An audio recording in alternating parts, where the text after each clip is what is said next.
Hello बच्चों। तो हम लोग यहाँ पर आज इस वीडियो में क्वाड्रेटिक इक्वेशंस के बारे में सीखेंगे। अब क्वाड्रेटिक इक्वेशन के बारे में सीखने के लिए मैं यहाँ पर एक एग्जांपल लेता हूँ।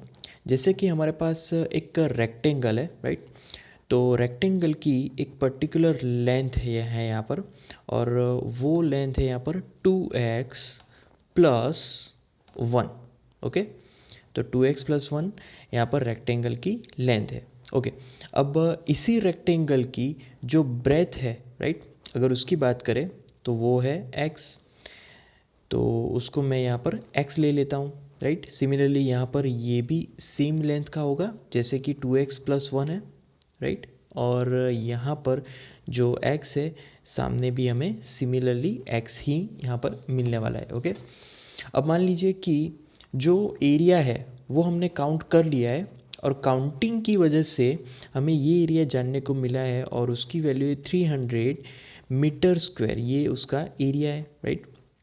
तो यहाँ पर इस इक्वेशन के फॉर्म में अगर लिखे, मतलब कि ये जो हॉल है उसका एरिया की अगर बात करें तो हम क्या करते हैं, तो area of this rectangle is equal to area की यहाँ पर फॉर्मूला रख देंगे, right.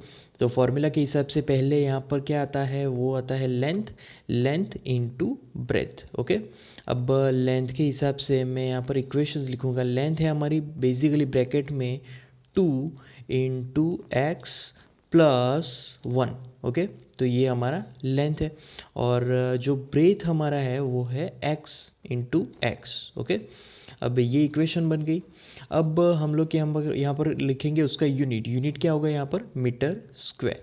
Okay, is equal to, अब मल्टीप्लिकेशन करेंगे दोनों ब्रैकेट्स का मल्टीप्लिकेशन, मतलब कि x यहाँ पर इसके साथ मल्टीप्लाई होगा और ये x फिर से यहाँ पर भी मल्टीप्लाई होगा, मतलब कि 2x² स्क्वायर हो जाएगा उसका, प्लस यहाँ पर 1 को x के साथ मल्टीप्लाई करवाएंगे तो हमें x ही मिलेगा, राइट। तो 2x² प्लस x, और अगेन मैं यहाँ पर यूनिट लिख लेता हूँ और वो होगा मीटर स्क्वायर। ओके बच्चों, अब यहाँ पर पहले से ही हमें एरिया मालूम है, राइट।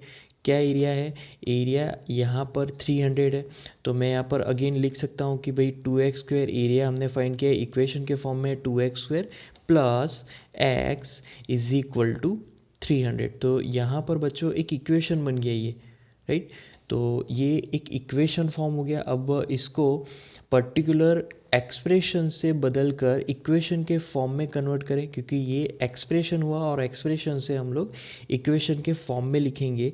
जैसे कि अब यहाँ पर क्या हो जाएगा, 2x², ओके, प्लस यहाँ पर आ जाएगा x, और फिर 300 को हम लोग लेफ्ट हैंड साइड ले जाएंगे, वो प्लस था तो यहाँ पर माइनस आ जाएगा, -300, एंड राइट हैंड साइड में लास्ट में हम लोग इज इक्वल टू 0 लिख लेंगे, राइट। तो इस पर्टिकुलर इक्वेशन को हम लोग बोलेंगे क्वाड्रेटिक इक्वेशन बच्चों। क्या बोलेंगे, quadratic equation. Okay,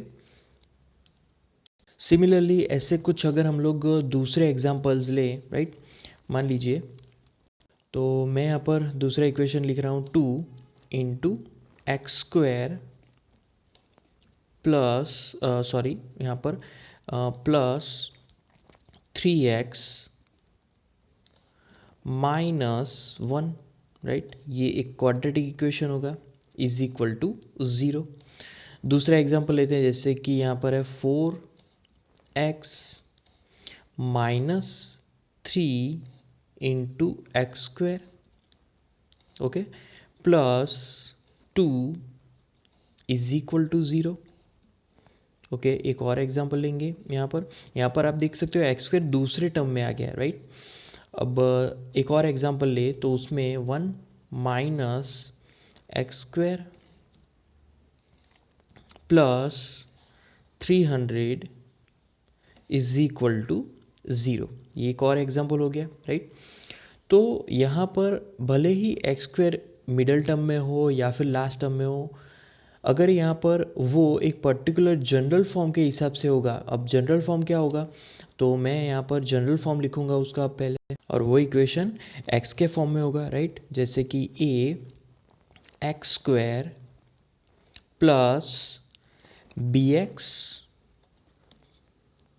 plus c is equal to zero, right. तो ये जनरल फॉर्म हो गया और इसको हम लोग बोलेंगे क्वाड्रेटिक इक्वेशन। ओके बच्चों, अब यहाँ पर जो ए हमारा होगा, it must not be equal to zero, a कभी भी ज़ीरो नहीं होना चाहिए, ये कंडीशन हो गई।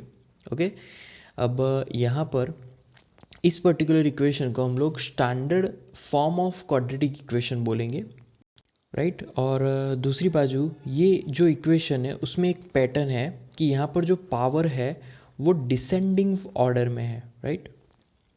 तो यहाँ पर ये होगा descending order of their degrees.